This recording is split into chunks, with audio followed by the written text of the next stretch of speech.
Cheers, everybody. Welcome, welcome. How are you today? Good. We're back with another whiskey from the Templeton company, which we were just discussing. We just did the small batch probably about 3 months ago. Wasn't that long ago. So we're back with the Templeton Rye. This is the 4-year. So really excited. We like Templeton. This was in our Advent calendar. It obviously is aged 4 years. They call this the good stuff. The good stuff. The proof is 40% or 80 proof, and it comes in at $29.95, which is going to make it right at a borderline 3 to 4. We're going to put it as 3-barrel. I think that's probably a little pricey for a 4-year. $29.95. So the two things we were discussing before this episode started was the Templeton small batch and the fact that you need a hearing aid. Is there something I can help you with? No. No. I got it. Okay. So again, this is something we did in our Advent calendar. I think this actually might be finishing up the Ryes on our Advent calendar. We had 3 of them. This one, the dark Basil Hayden dark rum, or dark rye, and then the William Wolf rye from Holland, if you remember that one. So this will be our last one. Not our last rye, but our last one from the Advent calendar. If Cody had his way, this would be Bourbonandbooze channel, because he's a huge rye fan. Cody is? I thought I was the rye one.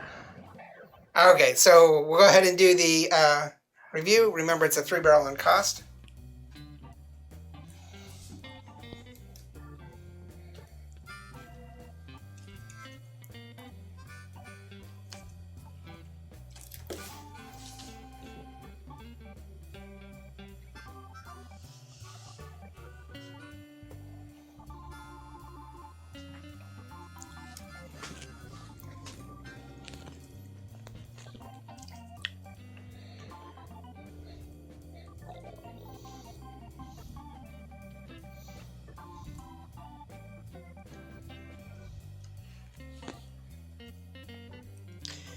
This was an easy one to do.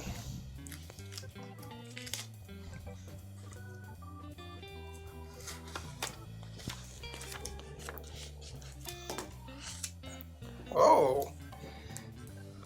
Okay. So, $29.95 makes it a 3-barrel on cost. Aroma, I give it a 3.5. You give it a 3. Mm-hmm. And you always want me to explain why. I'm pretty sure that they want you to explain why. I think it's got nice. It's definitely got the rye, you know. Mm-hmm. But a little bit of the dried fruit. And I was just looking on this a little. Like a light dried fruit or a dark dried fruit? I'm thinking like. What kind of dried fruit? The prunes. Okay. But it's also got like the fresh fruit, the apricot to it too. Okay. I'm getting spearmint, vanilla, of course the rye, and I tend to think it's got a little bit of the light, not the dark, but a lighter, almost citrusy fruit. Okay. I can go with the apricot. For flavor, I give it a 3.5. Again, you give it a 3. It's I got the, because I'm looking at the cheat sheet. The wheel. I say a little buttery, the sweet, the maple syrup, and the vanilla. Okay. Yeah, I definitely get the vanilla. I'm getting a little mint, and of course the spiciness of the rye. Yeah. Not really getting the maple syrup. Of course the black pepper because it's rye. Mm-hmm. I get more of the black pepper on the back end for the almost in the bite aspect of it.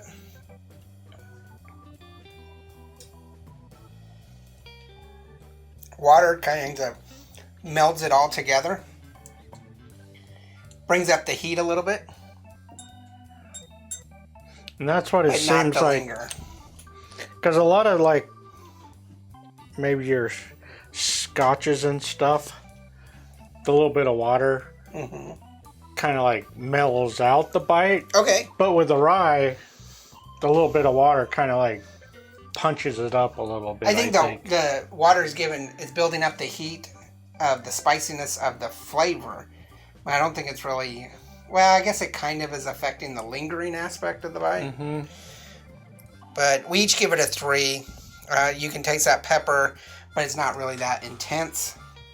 And like we say, water's kind of kicks it up a little bit. So you have an even 12. I have a 13. So you have a solid 3 barrel. I have a 3.5 barrel, but I'm fine with staying with 3. I think this is a good 3-barrel whiskey.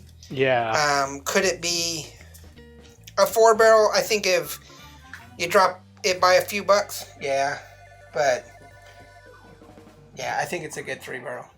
I like it. I haven't been displeased with Templeton. It's pretty good. They have a whole bunch of different aspects, different distills that we need to try, but it's pretty good. And I think this is Indiana or Iowa or something. Indiana. So, maybe...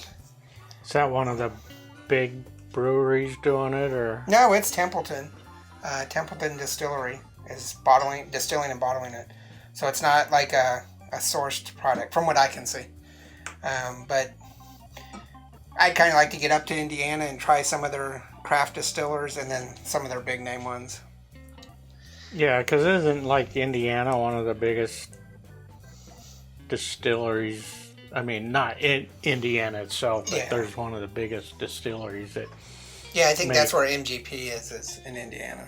Yeah. Which is, I think, the world's largest source distillery, so...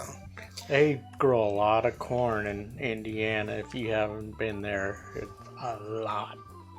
Okay. Have you ever... The now you know sign. Have you ever drove through Indiana? I've been through Indiana, but not, like, really to sightsee or anything, so... It's beautiful during the summertime. In the wintertime, it's just... Alright. Tell us what you think about Templeton and the Templeton 4-year, the good stuff. I don't know why that's the name of it. I don't know if they have other 4 years that have other names. I don't know. So tell us what you think about Templeton. Any other Templetons we try? Remember we did the small batch a while back. And if you're going to name one of your whiskeys the good stuff, what's that saying about the rest of it? Well, what if the other one's called the better stuff and the even better stuff? The best stuff. And better than the good stuff. This is the best of the best stuff. Tell us what you think. Make sure you hit the like and subscribe. Check out Instagram, Facebook, Twitter, and merchandise. Remember, there's no bad whiskey. There's only good whiskey and great whiskey. This is pretty good. This is pretty good. Cheers. Laters.